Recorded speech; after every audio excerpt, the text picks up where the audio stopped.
إن الله وملائكته يصلون على النبي يا أيها الذين آمنوا صلوا عليه وسلموا تسليما.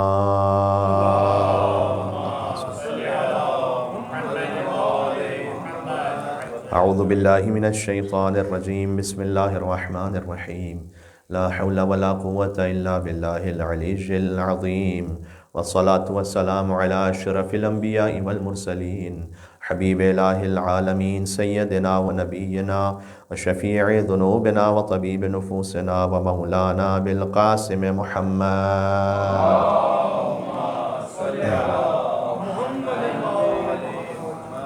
وعلى آله الطيبين الطاهرين المعصومين المظلومين المنتجبين المنتخبين الميامين سيما بقية الله في الأرضين الذين أذهب الله عنهم الرجس وطهرهم تطهيرا.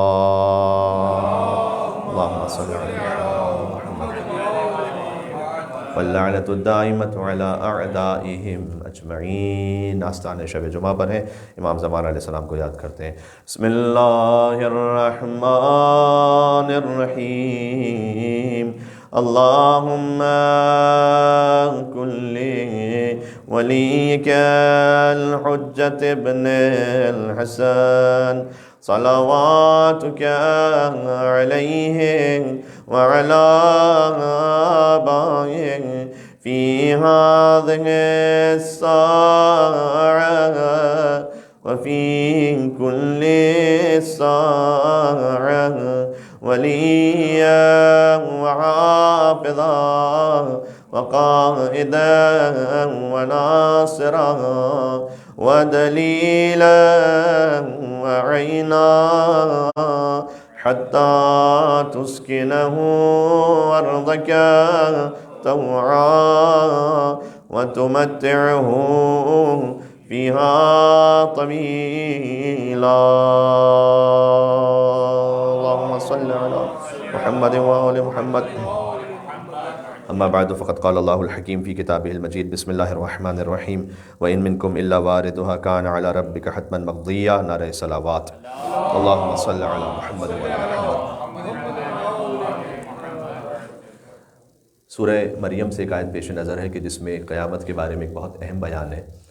ارشاد اقدس الہی ہے وَإِن مِّنكُمْ إِلَّا وَارِدُهَا. تم میں سے کوئی نہیں بچے گا مگر یہ کہ سب کے سب جہنم میں وارد ہوں گے.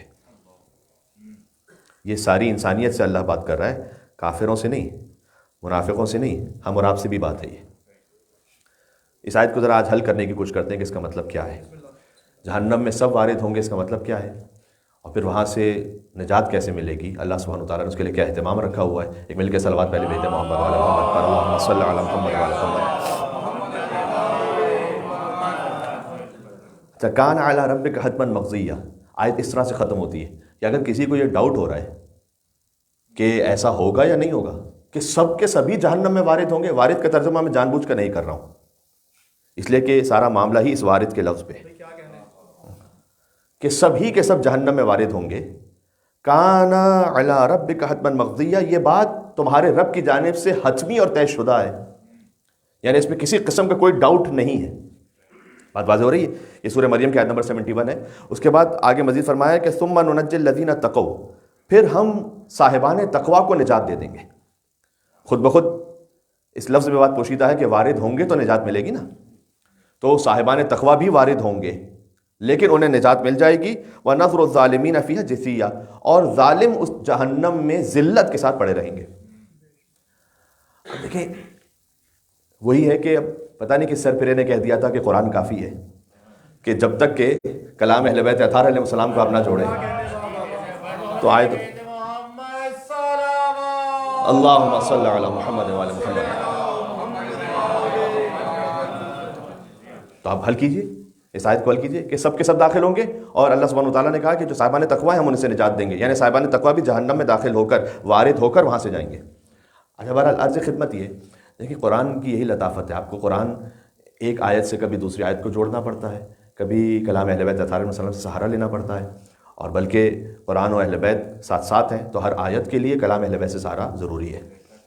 مثال کے طور پر وہ معروف آیت ہے کہ انہ لقرآن کریم فی کتاب مکنون لا یمسہ الا المطہرون. سورہ واقعہ کی بڑی معروف آیتیں ہیں کہ یقیناً یہ عزت والا قرآن ہے کہ جو ایک نظر نہ آنے والی کتاب میں ہم نے چھپا کے رکھا ہوا ہے، ابھی کسی خاص قرآن کی طرح اور کسی خاص مطلب کی طرف اشارہ ہے۔ یہ قرآن تو وہ ہے کہ جو ہمارے سامنے ہے، لیکن اس قرآن کی ایک نورانی کیفیت ہے کہ جو عالم انوار میں ہے۔ تو فی کتاب مکنون، ہم نے ایک چھپی ہوئی کتاب میں اس قرآن کو رکھا ہوا ہے، لا یمسہ الا المطہرون۔ اس چھپی ہوئی کتاب کو کوئی مس نہیں کر سکتا مگر یہ کہ صاحبان طہارت کے۔ اب اس کا ایک سادہ سا مطلب ہے کہ اس قرآن کو کوئی سمجھ نہیں سکتا مگر یہ کہ جو طاہر ہے وہ سمجھ لے گا۔ تو کیا اس کا یہ مطلب ہے؟ اس کا یہ مطلب بھی ایک سطح پر ہے، لیکن یہاں پر سمجھنے کا لفظ اللہ تعالیٰ نے استعمال نہیں کیا، یہاں مس کا لفظ استعمال کیا۔ لا یمسہ، مس ٹچ کرنا، کوئی چھو نہیں سکتا اس قرآن کو الا المطہرون، مگر یہ کہ جن کے پاس طہارت ہے۔ تو طہارت ہے کا کیا مطلب ہے؟ میں 3 دفعہ شاور لے کر 5 مرتبہ کپڑوں کو دھو کر اچھی طرح سے طاہر ہو کر کوئی چھینٹے بھی نہیں پڑے تو میں کیا اس قرآن کو مس کر لوں گا؟ نہیں۔ قرآن کو تو اچھا اگر یہ ظاہری معنی ہو تو کتنے لوگ ہیں جو شاید حالت نجاست میں قرآن مس کر لیتے ہوں، نعوذ باللہ من ذالک۔ ہو سکتا ہے نہیں ہو سکتا؟ تو کیا کوئی پتھر کا بن جائے گا؟ کیا کوئی اسی وقت موت آ جائے گی اسے؟ تو اس کا مطلب یہ کہ ظاہری مطلب تو نہیں ہے، اس کا مطلب کچھ اور ہے۔ تو یہ کون سی طہارت مراد ہے اور یہ کون سا قرآن مراد ہے؟ کون سی نورانی کیفیت میں؟ تنزیل من رب العالمین۔ آگے یہ فرمایا کہ ہم نے اس قرآن کو پھر آہستہ آہستہ کر کے نازل کیا ہے تاکہ تم تک وہ پہنچے۔ قرآن کی ایک نورانی کیفیت ہے، ایک اس کے لفظوں کی کیفیت ہے۔ وہ جو لفظ ہیں وہ لفظ بھی اتنے قابل قدر ہیں کہ بغیر وضو کے ہاتھ نہیں لگا سکتے۔ وہ جو نورانی کیفیت ہے اس کی، جہاں خالص نور ہے وہاں تو کوئی مس ہی نہیں کر سکتا جب تک کہ وہ صاحبان طہارت میں سے نہ ہو۔ اور یہ صاحبان طہارت ہم اور آپ والے نہیں ہیں۔ اب قرآن کی آیت کو دوسری آیت سے جوڑ لیجئے گا، سورہ احزاب کی مشہور آیت ہے، انما یرید اللہ لیذھب عنکم الرجس اہل البیت ویطہرکم تطہیرا لا یمسہ الا المطہرون۔ بات ہو رہی ہے، یہ والے طاہرت۔ اللہم صلی علی محمد وعلی محمد۔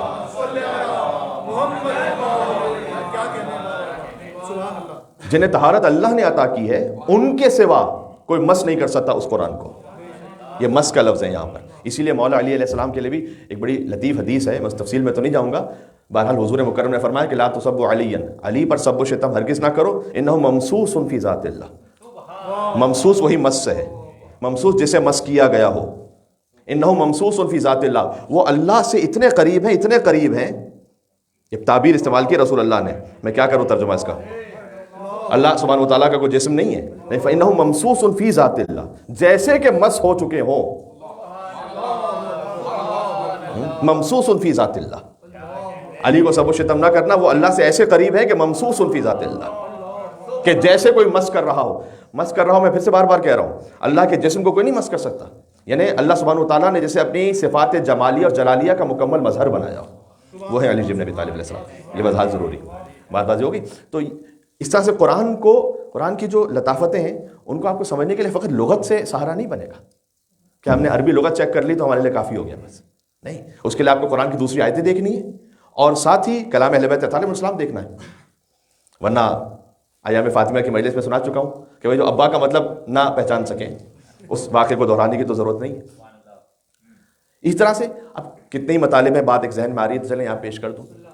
اب مثال کے طور پر ہم یہاں آپ کے سامنے تقریر کر رہے ہیں اور اگلی شب جمعہ بھی انشاءاللہ توفیق رہی، حیات رہی، آپ کی خدمت میں پہنچیں گے۔ اس سے پہلے البتہ انشاءاللہ ٹیوزڈے کو جشن ولادت امام محمد باقر علیہ السلام پہ منعقد ہوگا، پہلی رجب کی مناسبت سے۔ اللہم صلی علی محمد وعلی محمد۔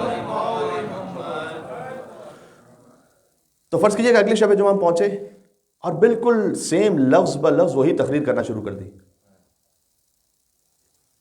البتہ لفظ بہ لفظ تو میری استطاعت میں بھی نہیں ہے، اس لیے کہ آج الفاظ کچھ اور ہیں۔ اگر میں سیم معنی ریپیٹ بھی کرنا چاہوں تو الفاظ یہ نہیں رہیں گے۔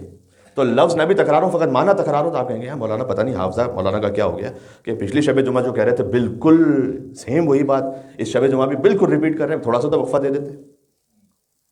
تو پھر آپ قرآن کے بارے میں کیا کہیں گے؟ فَإِنَّ مَعَ الْعُسْرِ يُسْرًا إِنَّ مَعَ الْعُسْرِ يُسْرًا۔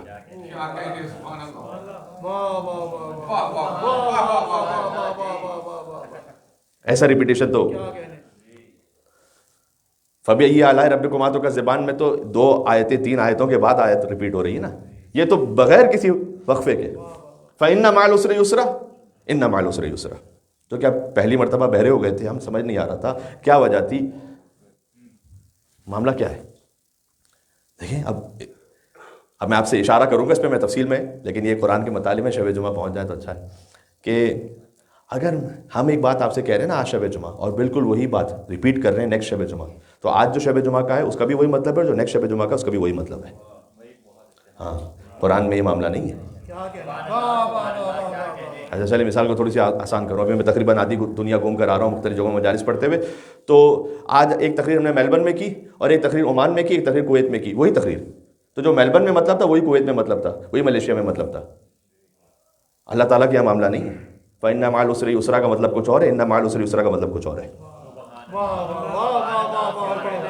ارے مولانا یہ کیسے پاسبل ہے؟ یہ تو بالکل سیم الفاظ ریپیٹ ہو رہے ہیں. جی بالکل پاسبل ہے.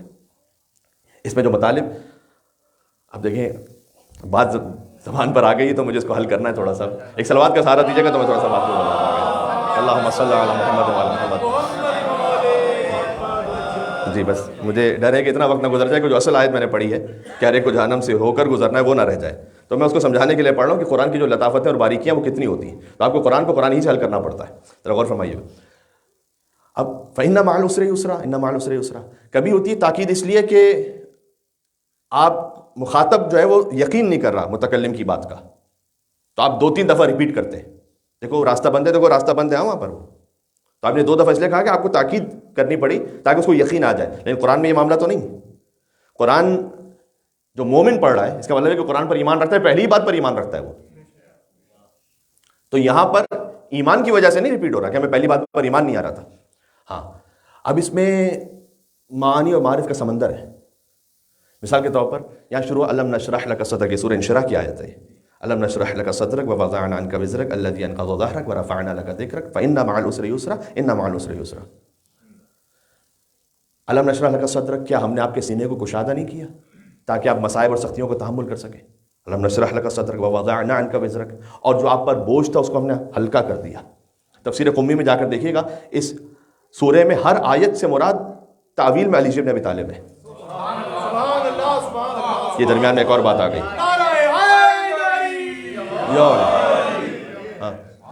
الم نشرح لک صدرک، کیا ہم نے آپ کے سینے کو کشادہ نہیں کیا. تفسیر قمی میں روایت ہے کہ سینے کو کشادہ اس طرح سے کیا کہ کیا ہم نے آپ سے نہیں کہا کہ غدیر میں آپ علی کی ولایت کا اعلان کرتے ہیں. تو آپ کا سینہ کشادہ ہو گیا. الم نشرح لک صدرک ووضعنا عنک وزرک، اور کیا ہم نے آپ سے بوجھ اتار نہیں دیا.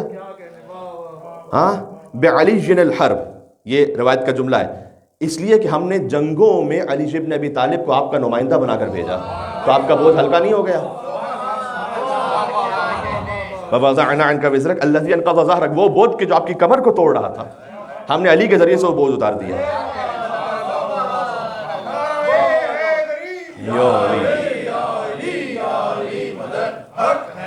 الَّذِي أَنْقَضَ ظَهْرَكَ، وہ بوجھ جو آپ کی کمر کو توڑ. وَرَفَعْنَا لَكَ ذِكْرَكَ، اور ہم نے آپ کے ذکر کو بلند کیا. کہ ہم نے آپ کے ذکر کو ایسے بلند کیا ہے کہ اذان و اقامت میں جہاں اشہد ان لا الہ الا اللہ ہے وہاں ساتھ میں اشہد ان محمد رسول اللہ ہے، اور جب آپ ولایت کی گواہی دیتے ہیں تو اشہد ان علی ولی اللہ. یعنی ہم نے آپ کے ذکر کو بلند کیا کہ اذان میں آپ کا نام رکھا. فإن مع العسر یسرا، تو آپ یاد رکھیے گا کہ مشکل کے ساتھ اللہ آسانی بھی عطا کرے گا. یہ ہے فإن یعنی تمام تفصیل کے بعد اللہ نے کہا بس نتیجہ یہ ہے فإن مع العسر یسرا، کہ عسر کے ساتھ یسر بھی. عسر یعنی مشکل، یسر یعنی آسانی. مشکل کے ساتھ آسانی بھی ہے. اے حبیب ہم نے آپ کو آسانیاں بھی تو عطا کی ہیں. فإن مع العسر یسرا، یہ آیت ہے حضور مکرم کے لیے. فإن پس ان مع العسر یسرا، کہ آپ کے لیے اے حبیب مشکل کے ساتھ آسانی بھی ہے. پھر اللہ نے کہا فقط یہ مصطفیٰ کی بات نہیں ہے صلی اللہ علیہ وسلم، ان مع العسر یسرا، تمہارے لیے بھی ایسا ہی ہے.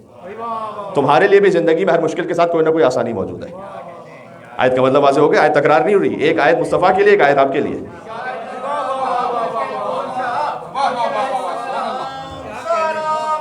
اللہم صلی علی محمد وعلی محمد.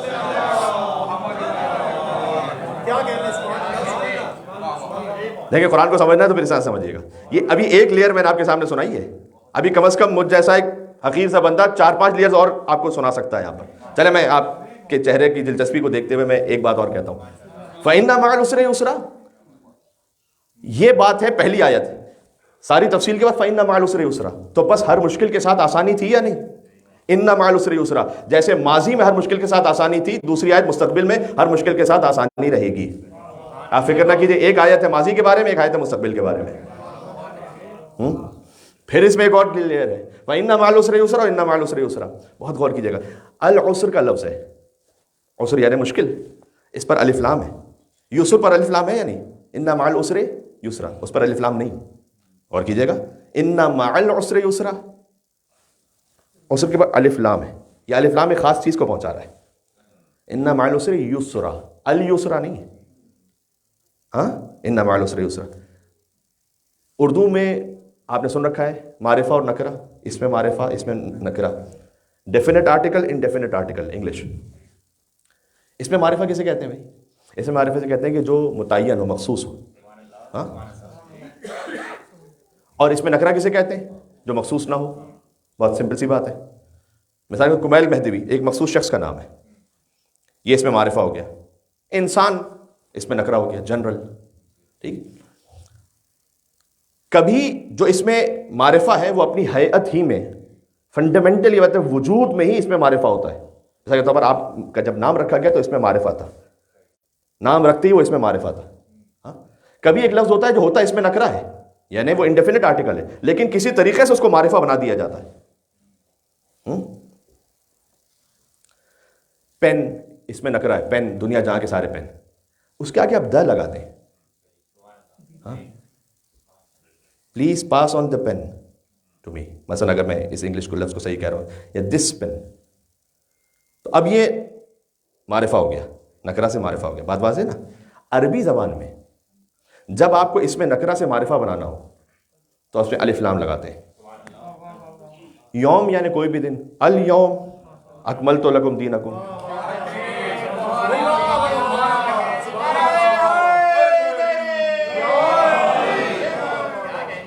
اب غدیر تو مجھے نہیں سنانی یہاں پر، لیکن موالیان حیدر کرار تشریف فرمائے.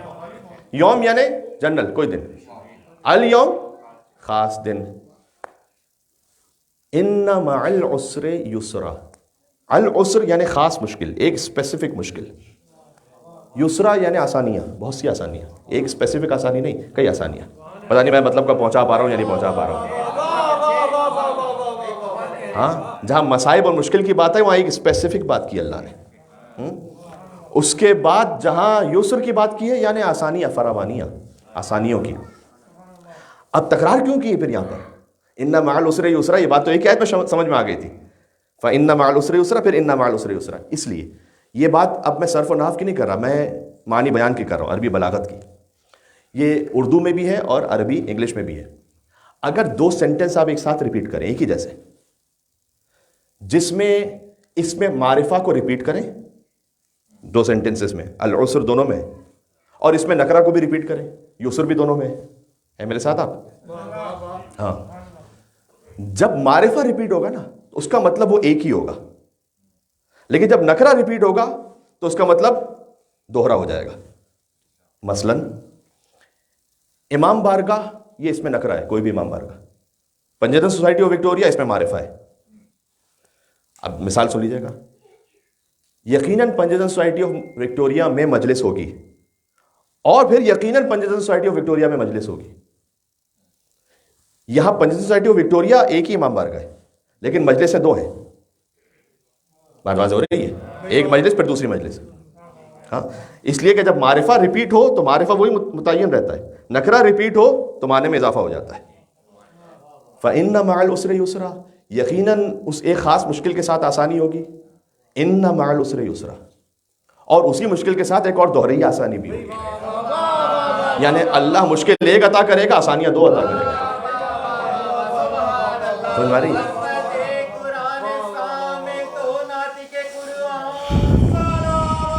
اللہم صلی علی محمد وعلی محمد.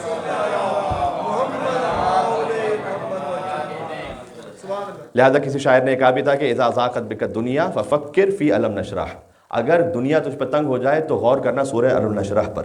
اس لیے کہ فعسر بین یسرین متی تذکرہما فافرح، اس لیے کہ ایک مشکل کے ساتھ اللہ نے دو دو آسانیوں کا ذکر کیا ہے. مشکل ایک ہے لیکن آسانیاں الگ الگ آ رہی ہیں. ابھی اور بھی لیئرز ہے، بس ابھی میں اس کو یہاں تک رکھتا ہوں فی الحال. بہرحال ایک صلوات کا مجھے سہارا دیجیے گا، میں آگے بڑھتا ہوں. اللہم صلی علی محمد وعلی محمد. اللہ تعالیٰ قرآن میں کہہ رہا ہے وَإِن مِّنكُمْ إِلَّا وَارِدُهَا، یقیناً تم میں سے ہر ایک وارد ہوگا جہنم میں. سارا معاملہ وارد پر ہے کہ وارد ہوگا کا مطلب کیا ہے. وارد کے مطلب قرآن میں دو ہیں. لیکن میں کچھ پل صراط پہ بات کرنا چاہ رہا ہوں. در حقیقت اس کا موضوع یہاں سے پہ نکلتا ہے، اور پھر پل صراط سے آپ گزریں گے کیسے، اور کون کتنے سالوں میں گزرے گا یا کتنے ہزار سالوں میں گزرے گا. مولا علی کے انشاءاللہ تمام چاہنے والے اور محبین اور شیعہ گزر جائیں گے بالآخر پل صراط سے. لیکن روایت ایک سنا دوں، امام نے فرمایا 30,000 سال، 30,000 سال کی مسافت سے گزریں گے. ہاں، اس کی مثال ایسی ہے، چلے میں آپ کی خدمت میں عرض کروں کہ ایک تو بات ہے نا کہ لا یجوز احد الرد علی الصراط الا من کتب له علی الجواز. کوئی صراط سے گزر نہیں سکتا جب تک کہ اس کے پاس پاس نہ ہو. جواز یعنی پاس، بورڈنگ پاس، گزرنے کا پاس نہ ہو مولا علی علیہ السلام کی طرف سے. آپ پلین میں جاتے ہیں، جتنے بیٹھے ہوتے ہیں بورڈنگ پاس سب کے پاس ہوتا ہے، تبھی تو پہنچے نا وہاں پر. لیکن کوئی ہماری طرح اکانومی میں بھی آخر میں لگا ہوا ہے بھائی. ہاں، کیونکہ آپ کی سب سے آخری کلاس ہے، آپ سب سے آخر میں بیٹھ کیجیے. کوئی فرسٹ کلاس میں مزے سے جا رہے ہیں آگے، گولڈ ممبر ہے، تو پہنچا وہ بھی ہے، پہنچے ہم بھی ہیں.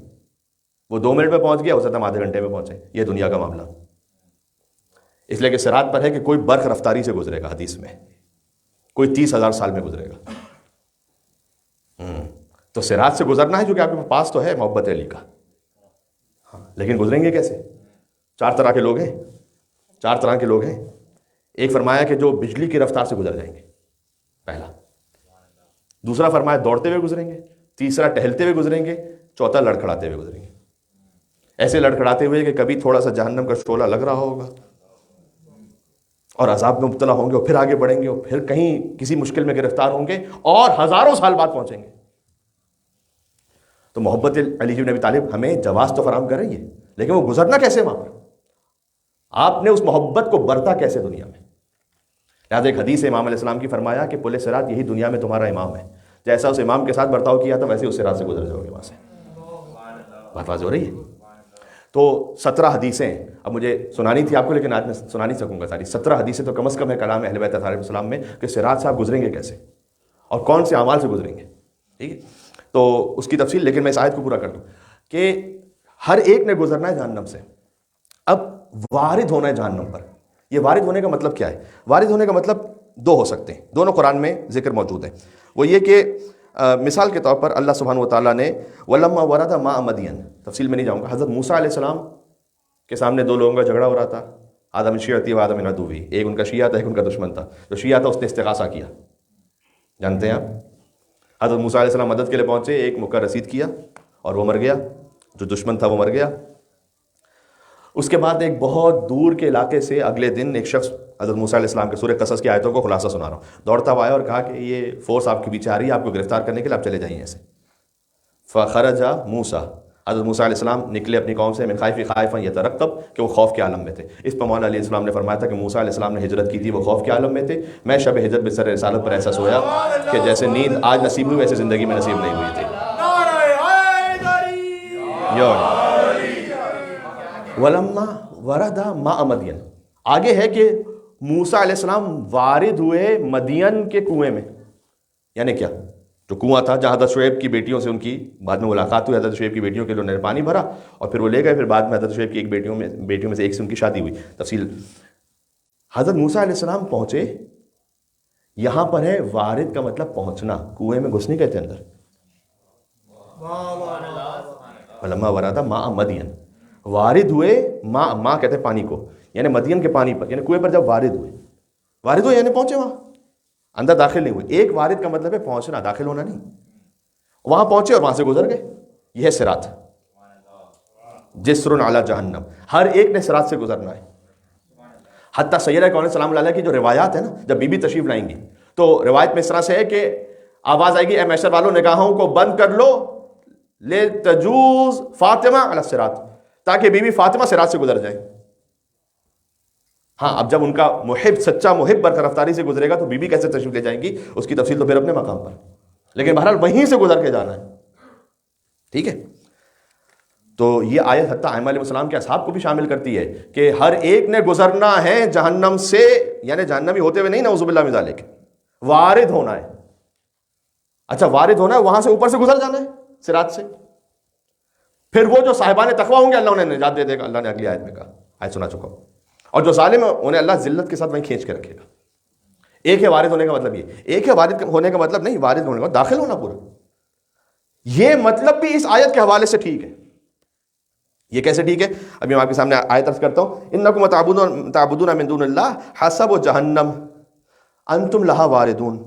اللہ تعالیٰ نے سورہ انبیاء کے نمبر 98 میں کہا ہے کہ یہ جو تم اللہ کے علاوہ پرستش کرتے ہو نا بتوں کی، تو جس کی پرستش کر رہے ہو عابد اور معبود دونوں جہنم میں داخل ہوں گے. وارد ہوں گے یعنی داخل ہوں گے. ہاں تو وہ تو گزریں گے نہیں، وہ تو داخل ہوں گے. جس کی پرستش کر رہے بت بھی اور پرستش کرنے والا بھی، جس کی تم عبادت کر رہے ہو اللہ کے علاوہ، وہ عابد و معبود دونوں جہنم میں داخل ہوں گے. اس پر روایت سنیے گا. ایک شخص آیا رسول اللہ کے پاس، کہا یہ جو آیت ہے اس میں تو مشکل ہو گئی آپ کے لیے، میں خلاصہ سنا رہا ہوں.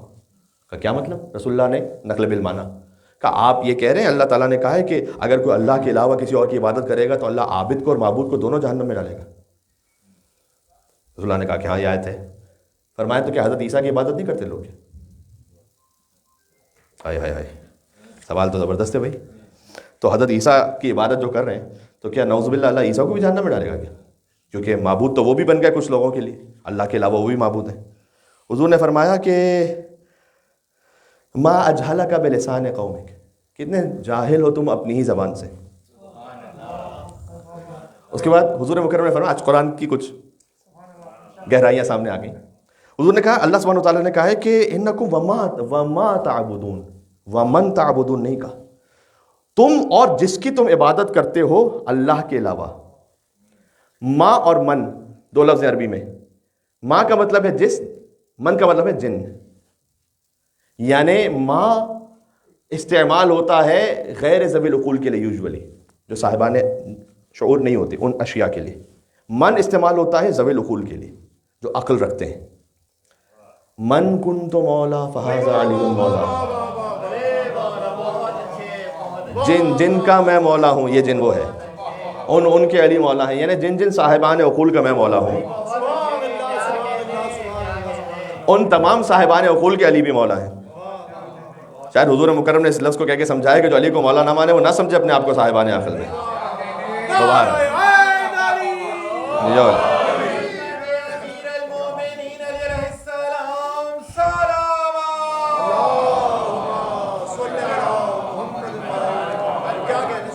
انکم وما تعبدون، اللہ تعالیٰ نے اس آیت میں کہا، حضور نے کہا کہ تم وہ اور جس کی تم، وما من تعبدون نہیں کہ جس کی تم عبادت کر رہے ہو اللہ دونوں کو جہنم میں ڈالے گا.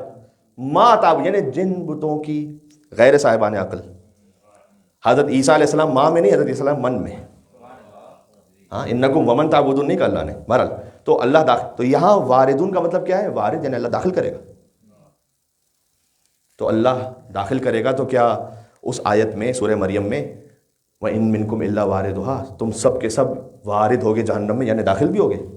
ہاں ایک تفسیر اس طرح سے بھی ہے کہ داخل ہوتے ہوئے اللہ گزارے گا، اس کی مصلحت ہے اپنی، سب کے سب، ہم اور آپ سب. تو کیا عذاب میں جلتے ہوئے جائیں گے؟ مولانا نہیں. حضرت ابراہیم علیہ السلام کی مثال نہیں کیا سامنے؟ سبحان اللہ سبحان اللہ. آتش نمرود میں ہے لیکن گلزار ہے ان کے لیے. تو اللہ تعالیٰ کی قدرت میں ہے کہ اللہ سبحانہ و تعالیٰ جہنم سے گزارے، داخل کرتے ہوئے گزارے، لیکن جو مومن ہے اسے جہنم کی کوئی تکلیف نہ ہو، اور جو کافر و منافق ہے وہ جہنم اسی آگ میں جلتا رہے. تو یہ اللہ تعالیٰ کیوں وہاں سے داخل ہو کر نکالے گا؟ یہ آپ کی فرحت و لذت کے لیے اور کافر پہ عذاب کے اضافے کے لیے. کیوں؟ جب تک کہ مصیبت سامنے نہ ہو نا، نعمت کی اہمیت کا اندازہ نہیں ہوتا. سمجھ میں آ رہی میں کیا کہہ رہا ہوں؟ اللہ اکبر، اللہم صلی علی محمد وعلی محمد.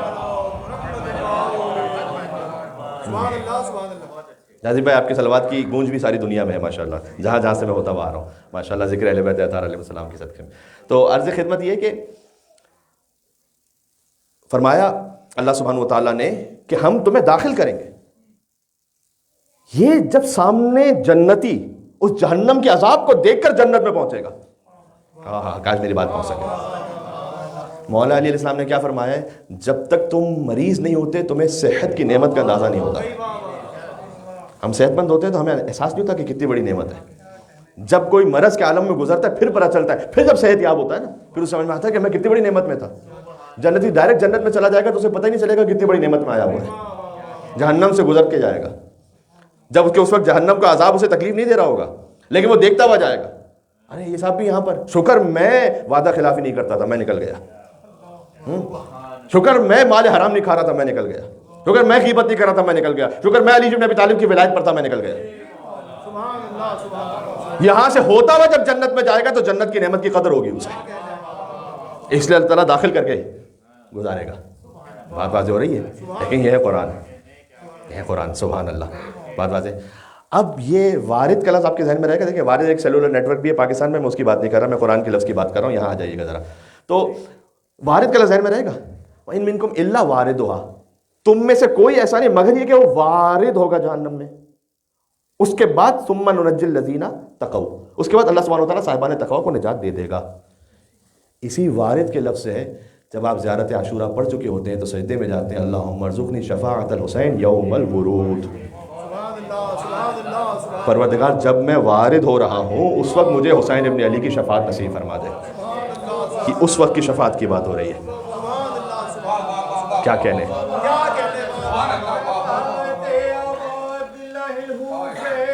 سبحان اللہ. اللہم صلی علی محمد. دیکھیں شب جمعہ تھی, خود بخود ذکر آ گیا اب عبداللہ حسین علیہ السلام. جب آپ سجدے میں جائیں تو سجدے میں جا کر یہ دعا کریں کہ اللہم ارزقنی شفاعت الحسین یوم الورود. پروردگار جب میں وہ وارد ہو رہا ہوں گا جس کا ذکر تو نے سورہ مریم میں کیا ہے, اس یوم الورود مجھے حسین ابن علی کی شفاعت عطا فرما دے. وَثَبِّتْ لِي قَدَمَ صِدْقٍ عِنْدَكَ مَعَ الْحُسَيْنِ وَأَصْحَابِ الْحُسَيْنِ, اور ثبت لی, اور ثابت قدم رکھ, قدم صدقن, صداقت کے ساتھ, عندک, اپنے پاس, مع الحسین, مجھے حسین کے ساتھ, وہ اصحاب الحسین. کیا شان ہے. امام حسین کے ساتھ ہونے کی ہم فقط دعا نہیں مانگ رہے, اصحاب حسین کے ساتھ کر دے ہمیں, اصحاب حسین کے ساتھ ہمیں کر دے تو, اور تو اس طرح سے ہمیں ثابت قدم رکھ. الذین بذلوا مہجہم دون الحسین, جنہوں نے اپنی جانوں کو قربان اور فدا کر دیا راہ حسین ابن علی پر, ان کے ساتھ ہمیں رکھ لیں. کیا کہنا. میں اختتام پر چند جملے مصائب کی عرض کروں گا اور 2-4 فقرے بس, تاکہ ہم اپنے دلوں کو کربلا روانہ کر سکیں. یہاں پر اصحاب حسین کی بات کی گئی ہے کہ میں چند مصرے پہلے ہی پڑھتا ہوں. زہد میں حضرت سلمہ کے برابر کوئی, یہ میر انیس کہہ رہے ہیں اصحاب امام حسین علیہ السلام کے لیے.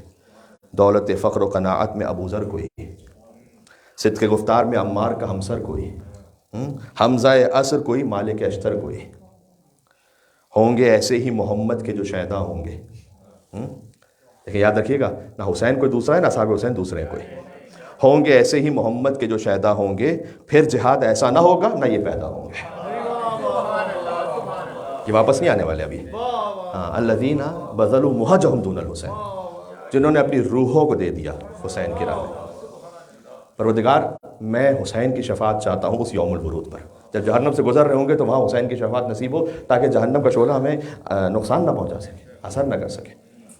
اب عبداللہ الحسین رخصت آخر کے لیے تشریف لائے اپنے فرزند کے پاس. حسین سید سجاد کے باپ بھی ہیں اور سید سجاد کے امام بھی ہیں. امام زین العابدین سے بڑھ کر کون جانتا ہے باپ کی عظمت کو بھی اور امام کی عظمت کو بھی. لیکن اتنی نقاہت کا عالم تھا کہ امام اٹھ نہیں سکتے تھے بستر سے. لہذا شہزادی زینب سے فرمایا, پھوپھی اماں مجھے ذرا سہارا تو دیجیے گا میری کمر کو, تاکہ میں ادب سے بیٹھ جاؤں اپنے بابا کے سامنے. اور جب امام حسین تشریف لائے ہوں گے تو دیکھیں مقتل میں تو یہ لفظ تو نہیں ہے, لیکن اگر پورا عاشور کا دن گزر چکا ہے تو اس وقت امام حسین کی کیا کیفیت ہے پھر, یعنی چہرے پر علی اصغر کا خون ہے, امام حسین کے لباس پر ان کے اصحاب اور انصار با وفا کا خون ہے, علی اکبر, قاسم, اون و محمد ان کے زخم ہیں, اور کمر ٹوٹ گئی ہے عباس کے غم میں. اب حسین اس وقت آ رہے ہیں سجاد سے گفتگو کرنے کے لیے. فرمایا جب حالت دیکھی نا باپ کی ایسی, فرمایا کہ بابا حبیب ابن مظاہر کہاں گئے؟ بابا کہا قد قتل, مارے گئے. یا اللہ. کائن امی العباس, بابا چچا عباس کہاں ہیں؟ قد قتل, مارے گئے. این اخی علی الاکبر, بابا علی اکبر کہاں ہیں؟ اس سوال پر چونکہ حسین اپنے بھائی عباس کا غم دیکھ چکے تھے, تو اگر سجاد کو اپنے بھائی اکبر کا غم بتلاتے تو دل پر شاک گزرتا اس نقاہت کے عالم میں. لہٰذا ایک جملہ فرمایا کہ لیس فی الخیام رجل الا انت وانا. صبح عاشور سے عصر عاشور کی داستان ایک جملے میں مکمل ہو گئی. فرمایا بیٹا سجاد, اس وقت مردوں میں خیام میں آپ کے اور میرے علاوہ کوئی نہیں بچا ہوا. بس وہ سجاد کے جو کمر تھام کر بیٹھے تھے, شہزادی زینب نے انہیں سہارا دیا تھا, کہ پھوپھی اماں مجھے کھڑا کر دیجیے گا, آخری جملہ کہہ رہا ہوں, اور میرا عصا بھی دے دیجیے گا, میری تلوار بھی مجھے دے دیجیے گا. عصا کے سہارے سے جاؤں گا مقتل میں, اور تلوار سے اپنے بابا کے لیے. حسین نے سید سجاد سے وہ جملہ فرمایا کہ بیٹا سجاد, نقل بالمعنی کر رہا ہوں, گویا بیٹا سجاد اور امتحان ہے کہ جو درپیش ہے.